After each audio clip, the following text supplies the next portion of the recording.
All right, folks are slowly joining in. All right, cool. It looks like everybody is connecting or almost connected to the audio. Welcome, happy August. Oh no, happy Taylor Swift August, if anybody is a Swiftie. Today we are joined by our wonderful Keyana Boglin, who's a part of our program at UAB, and she's going to do a fairly brief grant writing session. Keyana is perfect and wonderful, and she has agreed to do this last minute because she's perfect and wonderful. So just some general housekeeping for today. Before we get started, I wanted to remind everybody to stay on mute unless you are participating in the discussion or any of that nature. It just kind of helps to keep the audio clear for others. There's a lot of us on the call.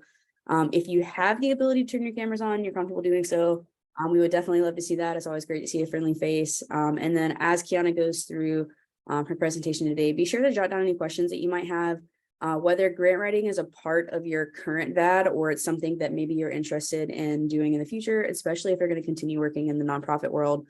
Have questions, jot them down. Keyana's great. She's a great resource.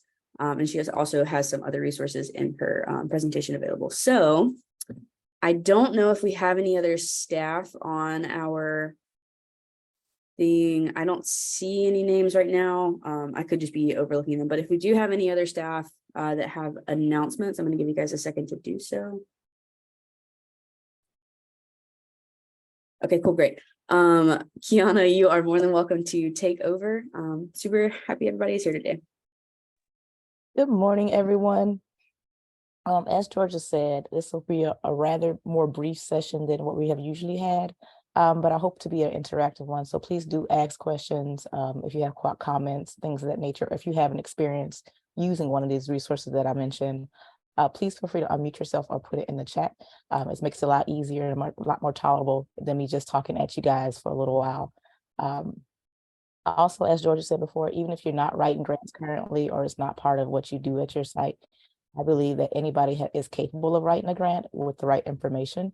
So it can be a learned skill and can be beneficial to you, your organization, or to anybody else that you might be working with that is interested in grant writing. So what I'm going to do is I'm going to go ahead and share my screen.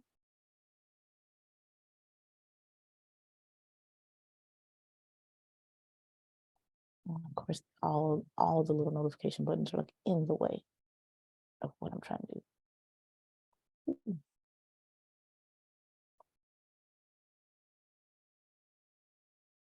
But please bear with me. I haven't done this presentation in about a year, but the information is still good. And I double checked it this morning for you guys. So in today's grant workshop, what we're going to focus on is how to find grants and building your budget. These are really the basic points of grant writing.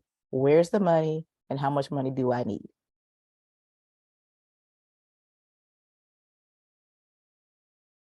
So for today's agenda, I try to keep it pretty straightforward. I'm sorry, this little thing is in my way.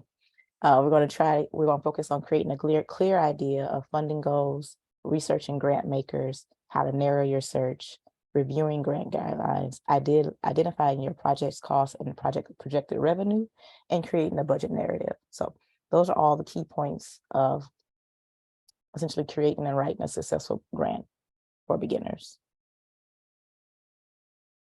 So first and foremost, what are you funding? Before you start looking at grants or applying to grants, you need to have a clear idea of how you plan to use the funds. So what you want to make sure of is, what is your focus area? What is the target group or issue or the funding that you're trying to address? And what is the funding going to be addressed to use? Is it going to be used to update a program, create a new program? Is it for general organizational operations? And implementation? How will the program you're trying to implement, how are the funds going to be implemented? So how are you going to use those funds? Are they going to be used to pay salaries? Are they going to be used to buy equipment? Are they going to be used for training, fundraising events, things of that nature? And then understanding how much money you actually need. So what is your budget? How much money do you have on your own? How much money do you project yourself needing? And do you have any other funders? These are all very important questions before you even start to look at grants or researching grant makers and things of that nature, because you don't want to try to make yourself forced to fit a particular grant. You want to be able to have a grant that makes sense with your organization and your mission and your goals. If you find yourself trying to force yourself to make sense for a grant, it's most likely not for you.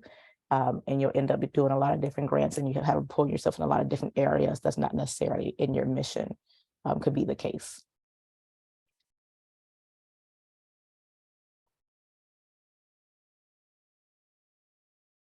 So first and foremost, researching a grant maker. So now that you've determined, like, what do you want to do? How are you going to do it? How much money do you need?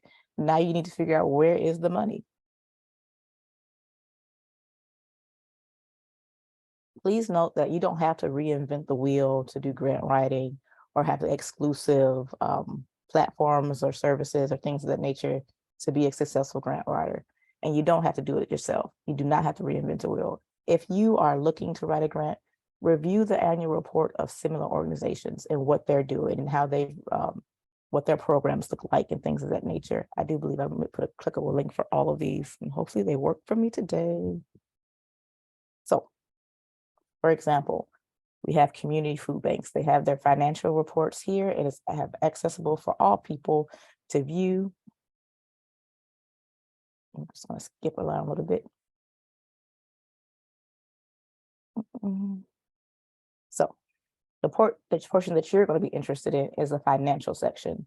So where are they getting their money from to support their programs in their organizations? You can pull this up on your own or with any other organization. Disclaimer, a lot of the resources and the references that I'm going to use are going to be focused on Alabama because that's where I'm placed. But I'm sure there are similar resources and organizations and annual reports in the areas that you're serving. If it's too small, I'll try to zoom in a little bit. So it'll tell you how much funds they receive in grant writing and who are their community partners as far as who they receive money from, things of that nature. Nonprofits have to disclose this financial information. Georgia, if you could, Georgia or Cabe, if you guys could keep an eye on the chat. Yeah, I can't see it as I'm going. But this is just a really good place to start if you are working in a similar area or a similar field and you want to know about where they're getting their money from, how are they getting their programs funded, what kind of programs are they doing? Is it something that you should be doing, and things of that nature? Before we're going, are there any questions? Feel free to unmute yourself or put it in the chat. In the chat, they were asking if they could have access to the info after I was going to say we were putting on YouTube. Oh, yeah, so we'll put the video on YouTube, and then I'll also send Georgia the PowerPoint. That way you have all the clickable links as well. So you can revisit all these tools on your own. Questions? And as I mentioned before, utilizing online search tools. So there are literal websites where you can search up grant makers, and there are some for free, and there are some that cost for like their premium package and things of that nature. But there are some websites that you can use just for free to search people who are giving out money, essentially. An important item to check when you are looking up these grant makers are their 990 forms. And what a 990 form will show you is what other programs that they have funded in the past and how much money they've given to that organization in the past. So when you're creating your grant and your request, you can make a reasonable request and make your grant more viable as far as getting selected and funded. You don't want to go to a grant maker who is doing $500 grants at the most, requesting 10 grand. It's not something that will make sense or they will be able to fund in general. So it just gives you a better idea of how to look for those forms. I'm going to try to pull up a 990 form for you guys. So this is just one that I know of. Foundation.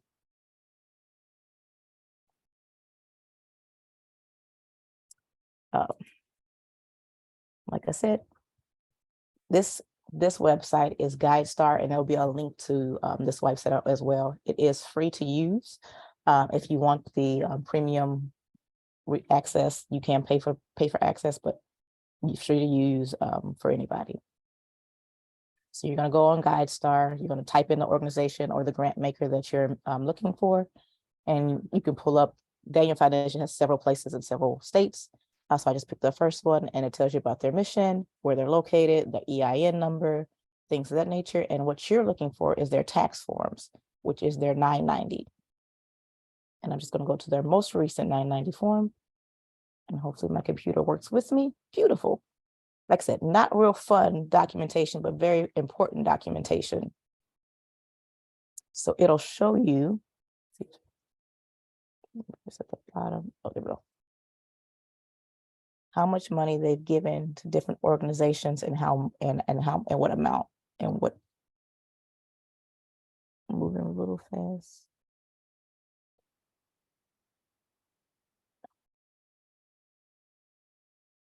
So grants, this much.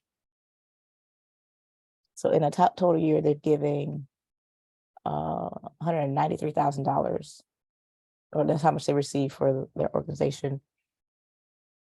And then, boom. Of course, this one's gonna make a liar of me, and I'm not gonna be able to find it. Oh no, there we go.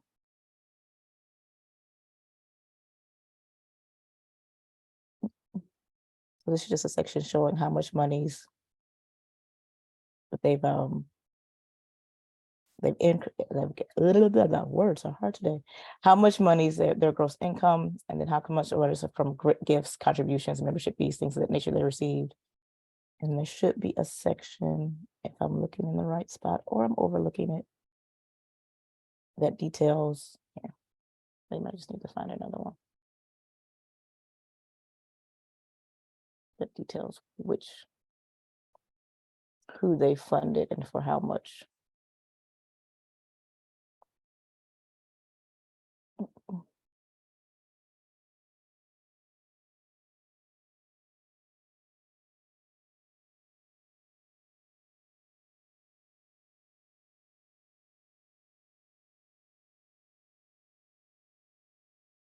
Well, this is a bust at this moment, but in other 990 forms, you'll be able to find, I won't spend too much time on it, you'll be able to find more information about where they're giving their money to and what organizations, to figure out if you were a similar organization and what information that they have online. So you can look up the other organizations that they're making grants to see what you need to do to be funded as well.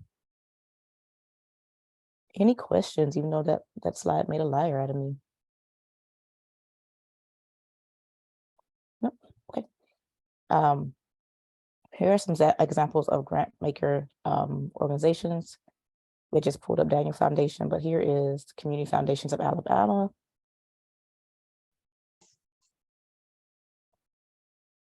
Was there a question? I don't think so. Okay. So this is one of the grant makers in Alabama. What they do is they have regional grants that they offer. So if you're in a particular area, that's where you will focus on if they want grants. So we're just going to click on one. So this is for the Black Belt area of Alabama. And this is going to give you more information about what grants they have to offer, what the requirements are, when they'll be accepting applications, things of that nature.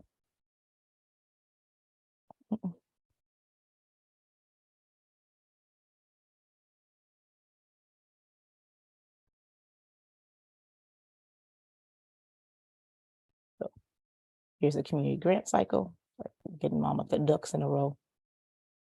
So here to give you a better idea about what they're looking to grant, it invites organizations.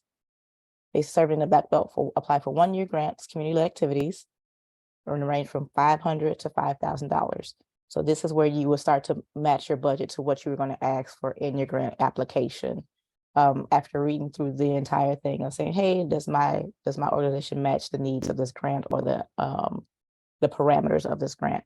That way you can focus on any of the below objects of the kind of projects that they are willing to support. So if you're not one of those organizations, then or not wanting to work on those type of tasks, then maybe this isn't the type of program grant for you.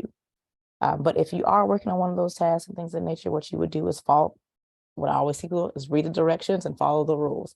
That's the best way to get a grant. So what you would do is hit the apply here button, and they have an online process where you have to sign up, but there's also tutorials that you can watch about how you apply for funding, what the dashboard looks like, and how you go through the process of applying for a grant with the organization. Most grant makers have similar websites where they ask you to go through a similar process of submitting your application and your budget and things of that nature. So all grants are a little bit different in that aspect. But the key point is reading through the grant materials and the funding opportunities thoroughly and following the directions to a T, essentially, because if your application is incomplete or it does not have information that they've requested, most people won't even read it. So you want to be sure that you are essentially following directions and reading it thoroughly. I say it a lot because a lot of people lose out on funding because they don't do those two simple things. And I would hate for you or your organization to miss out on funds because of an oversight like that. And here I've just listed some of the grants searching platforms. Some are free. Otherwise, others do cost an amount, but you're welcome to use whichever ones you choose. Again, I'll be providing this presentation to Georgia, so she's able to send it to you guys so that you can click through those links. The PowerPoint does have clickable links for all of these. You're able to look through them on your own time and see what might make sense and just learn a little bit more about what different grants are offering or are available. So back to grant guidelines. Like I said before, every grant is different and you want to know what your grant is willing to fund. So do they have a particular focus area that they're funding? So if they're only funding educational activities, you don't want to go in there with a food security grant or request because they're not going to fund that kind of thing. It's going to be a waste of your time and a waste of their time because they're just going to nix it and throw it out of their application pool.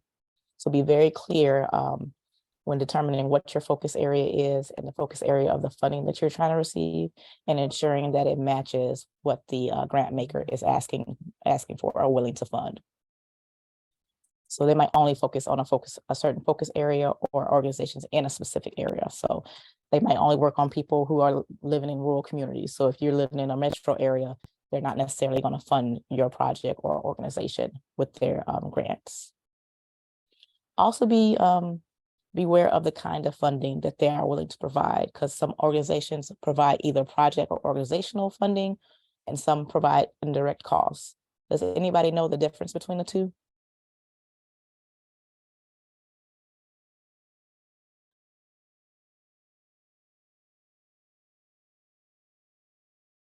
Okay. Project or organizational costs are things that are directly related to the work that you're doing. So materials for an event, or a project that you're doing. Indirect costs, which a lot of grants are will make very clear if they fund, are things like rent, electricity, things that essentially just keep the lights on in your organization. Not all grants are willing to fund those type of bills, so reoccurring costs, things like that. So if you have something like that, make sure that you read the grant clearly to make sure if they're going to cover those indirect costs or just project or organizational costs. And they will make it very clear in the grant application what they are willing to cover. And other funding. So also some grants will require you to have some other funding for your project, your idea, your organization. They want to see that you've thought this project through enough to ask other people for funding or have secured funding from other places, whether that be other grants, private donors, fundraising events, things of that nature. So you want to make sure you have that information available and prepared to send to that grant maker. So they might not have a requirement, but if they do, you need to have that information ready. Like I said, it's all about reading the grant and paying attention to what they're asking for. It's how a lot of people miss out on funding, just by not reading all of the directions fully and providing all the information as requested. So the next really important part is building a budget for your grant. And some people find this portion to be more daunting than the other parts, because talking about your grant, how amazing it is, what you want to do, your organization, and all the great work you do, but getting down to the numbers can be a little daunting and a little off-putting for some people. But it is key in getting your grant funded and awarded and being able to write successfully. So as it says here, a grant proposal budget is specific to your proposed project or program. They may not necessarily ask for the entire budget of your organization. Some will, but they are definitely going to ask for a budget of what you're trying to get funding for. So you want to be very clear about what that is. So where to start? First and foremost, what do you need funding for? Like we said in the very first couple slides, what is your organization looking to get money for? And now that you know that what you want to get money for, whether that be a project, an organization, an event, things of that nature, now you need to determine what needs funding. So are you looking for money for materials and equipment? Are you looking for money to cover wages of your staff? And are you looking for money to cover indirect costs if they're allowable? These are all things that you need to determine in advance of creating your budget. That way you know that in it, so that you can put that in the budget with your grant application.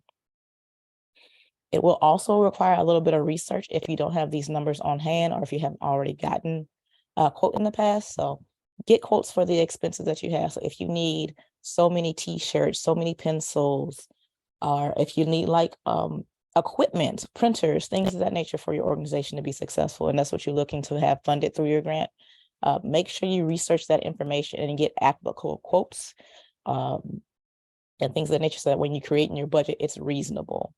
You can also reach out to existing connections to see what other people are willing to give you pro bono or support you with without paying us, essentially.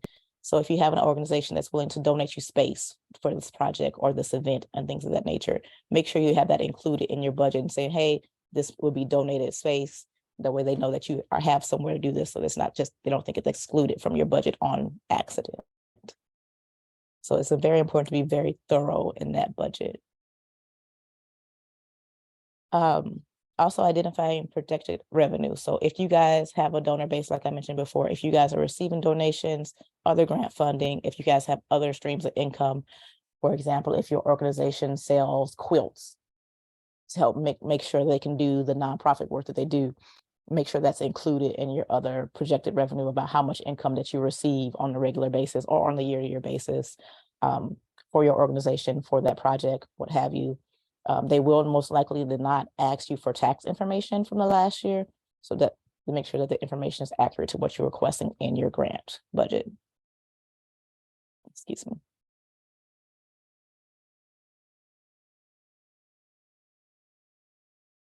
So the budget narrative is a little bit different from the budget. So the budget is the hardcore numbers. This is what we're looking for. This is how much money and for what.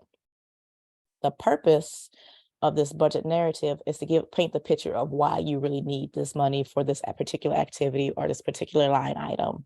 It gives you space to explain in your grant proposal the expense categories, explain them the descriptions, and share an additional resource funding plan for that project. For example, expenses of $3,000 is expected it's travel expense, $3,000. The staff is expected to travel to each project location to deploy a project widget, what have you. This is generic. It is estimated that 3 staff will be required to travel approximately 1,800 miles over the project timeline. Travel will reimburse at the IRS determined mileage rate.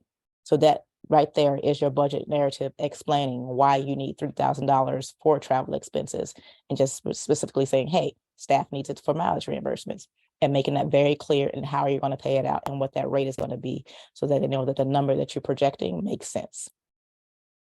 So it is very important that your budget and your budget narrative align very succinctly. You do not want to have something in your budget that you cannot explain in your budget narrative, and vice versa. Any questions there? The only question that was in the chat was a little bit earlier from Sherry asking you to repeat the 2 reasons why grant writers missed out on grants. Oh, the main reasons that grant writers miss out on grants is they don't read the directions fully, and they don't submit the what's requested in the way that they requested. So if they ask you for a PDF and you send a Word, they're not going to read it. Or if they ask for certain documentation, and you don't provide it, they're not going to read it. So just being very clear about reading the directions thoroughly and providing them exactly what they ask for. And if you're unsure if that's what they need, reaching out to the grant maker or the grant maker representative. That way you can get those questions answered before submitting your application. Because a lot of these larger grant makers are not as forgiving and they won't review your application if things are missing or incomplete. Awesome. Thank you.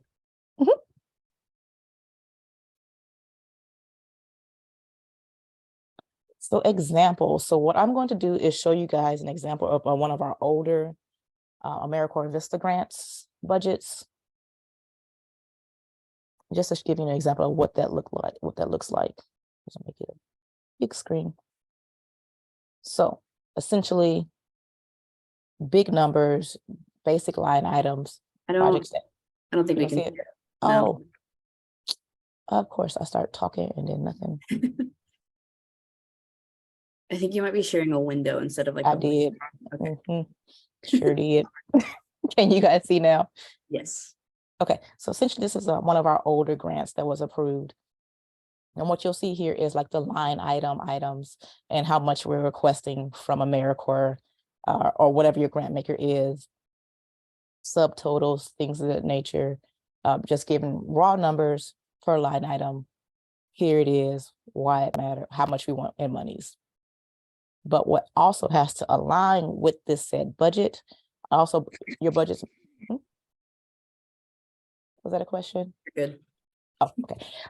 Also, your budgets might look differently. Our organizations might have their own platform or way they want you to submit your budget, if it's in like a particular system or things like that, or you might have your own budget created, whether that be through Excel, what have you. As long as you have a succinct budget that is clear to read and understand, and it's in the format that they request, you should be good. So it might look differently on different grants. That's one of the big pieces. Different grants look differently, but following directions and giving them what they ask for is the key piece. So yeah, the budget section is really bare bones, how much money you're asking for, what the totals are, basic line item descriptions. But when you get into the budget narrative, that's when you're going to be explaining why you want this money or why it makes sense. For example, in the local travel to local sites for monthly monitoring. This is why we're requesting this many monies. It'll have different monthly monitoring. This is also for travel, by the way. So why are we asking for different amounts for different areas? Well, we work in a lot of different counties. So we need money for each particular county to be able to travel, to do mileage reimbursements for those counties to make it effective for our program. Now, some organizations or some VISTA grants will allow you to have equipment, supplies, and things of that nature. Our grant does not, so you don't see those line items, but we are required to put 0 in there. So if they have like a fillable form for you to submit your grants, be sure that you are filling it out completely and correctly. So if they say you can't do that, just put 0 and things of that nature. But if there are other costs that you are willing to, cover, make sure those are included. So we asked for this much money for 63 VISTAs. And at the time, this was a living allowance for the year for those VISTA members. So we like, hey, we want 63 standard VISTAs at this rate, which would be this amount, and making sure that makes sense along with your general budget. Yeah, pretty much straightforward. So everything that's in our budget has to be in our budget narrative and has a description and an explanation for it. Does that make sense?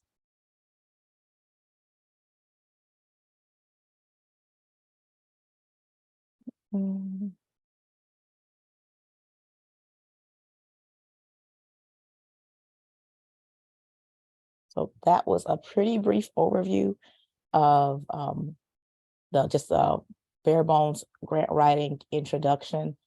Are there any questions? Are any of you working on any grants currently and have questions?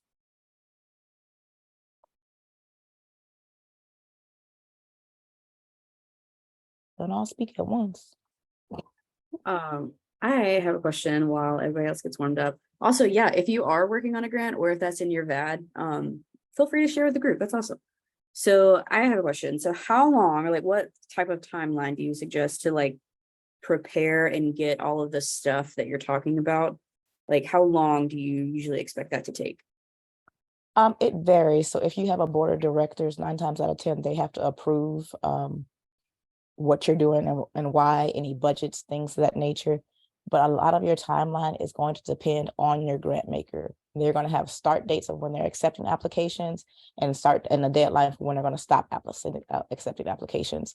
So you have to be within that guideline. So if you already have a general budget for a program that you're looking to fund, that is helpful. If you already have fleshed out details about why your organization does this, that, and the other, making sure that your records are up to date as far as finances and funding and your additional income and other funders and things of that nature, that's also helpful that you have that information on hand, so that when you go start to create these grants or write these grants, you don't have to go reinvent the wheel.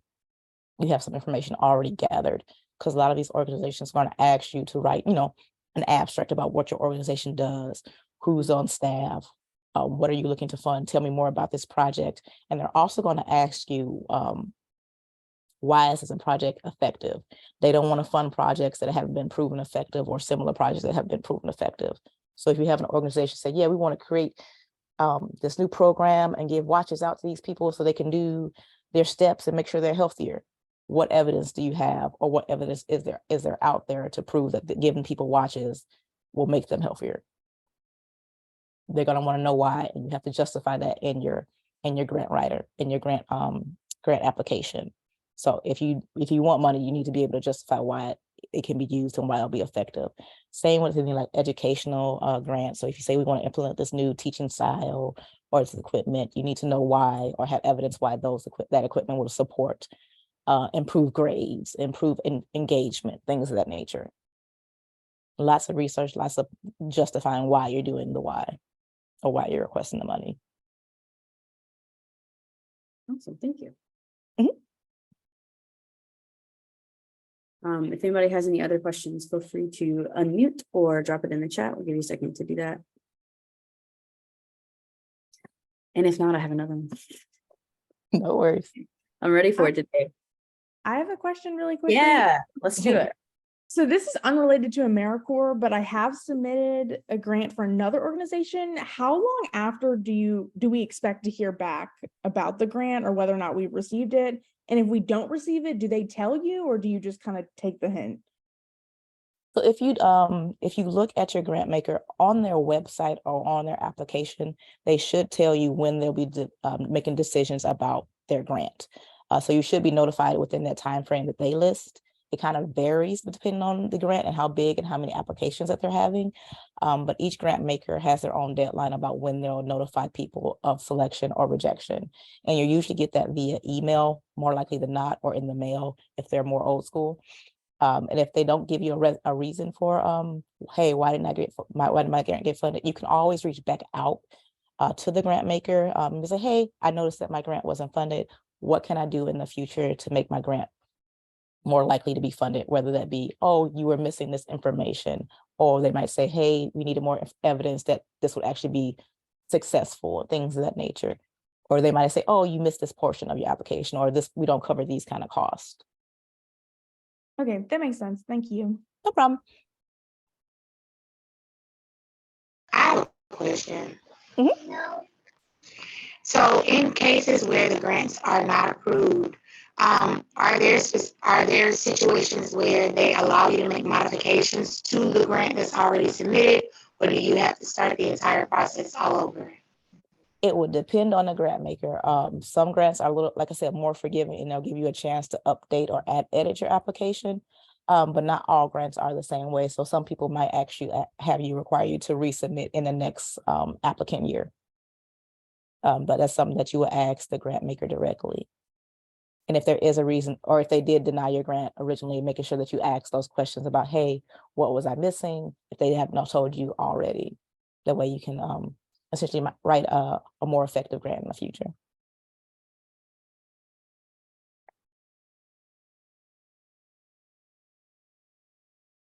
Does that answer your question, Christy? Yes, it does. I was just No worries. not unmuting it again, but yes, it does. Okay, great.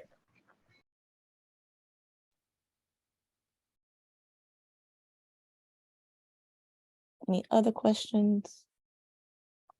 I will ask mine while I wait for anybody else to either put it in the chat or unmute. So because VISTAs usually serve like 1 year at a time, Do you have any advice on preparing, like, I guess, like how to maintain the grant after the VISTA exit? So like anything that you recommend that they do to prepare for the next VISTA? With AmeriCorps grants in particular, what I would recommend is making sure that your narratives are up to date, because AmeriCorps requires certain narratives about like what your program is, any challenges you face, how you run your program, what's the training like, things of that nature. Having those narratives updated and having an idea of what you do with your program in those ways. If you've already completed the grant once, and whether or not you were funded or not, you know what they're looking for as far as narratives, budget, things of that nature. So you can start working on that in advance of the deadline or in advance of the notification of the funding opportunity. But if you did receive like a no, and you want to make sure that you reach back out if possible to know why they gave you the no, so that way you can update your grant for the next grant period. Awesome. Yeah. So updating budgets, things of that nature. If there was something that was missing, making sure you have it next time, or if there's signatures or people that you need to be in contact with in advance, if there's like a board or something like that, making sure you do that well in advance. Say, hey, we're looking to receive funding from this organization and we need this information from you all. So a lot of times that can take the most time when they're creating grants, is getting information from other people. Cool. But yeah, I'm happy to answer any other questions that you guys might have. I'll ask Georgia, like I said, to send out the clickable link for the PowerPoint so that you guys can read through it yourselves and click the links and see the different presentations, and hopefully find a 990 form that actually makes sense, because of course I picked the most difficult one to read. But normally those will show you who they're funding and how much. So it gives you a better idea of if you should be even going for this grant or with this organization. So I got a question, Mhm. Keyana. Are there any credentials that you have to write a grant? nope. To get hired as a grant maker, probably. Oh. But if you are writing a grant for your own nonprofit or your own organization, no. Do they have classes and things of that nature that could be helpful? Absolutely. They do have some free resources online. I know they have like LinkedIn classes. I'm sure you can look up things on YouTube about grant writing. But the only time that they actually require that you have a degree or some kind of credentials is usually when you're applying for a job in grant writing. And they want to see how many grants have you been successfully funded, things of that nature. So yeah, Thank you. I can speak from experience that you don't necessarily have to have the credentials to write a grant. It doesn't hurt though. All right. Does anybody else have any questions? All right, cool beans. Well, like we said, short and sweet. Got some never mind. Okay, ignore that. Anyways, yeah. So thank you so much, Keyana, for that. We have some people putting some other resources in the chat. I know we had some a little bit further up in the chat as well. So now is your chance to kind of scroll up and click those links before you head out. And then I can also make sure whenever I send the email that includes her clickable link, I will also include those. So thank you so much, Keyana. You're the best. I hope everybody has a wonderful August. We will see you on, I'm gonna say it's September 5th. I might be lying to you. But definitely see you guys next month. And I hope you guys have a great rest of the month. Have a good one, everyone. Thank you. I'll stay on.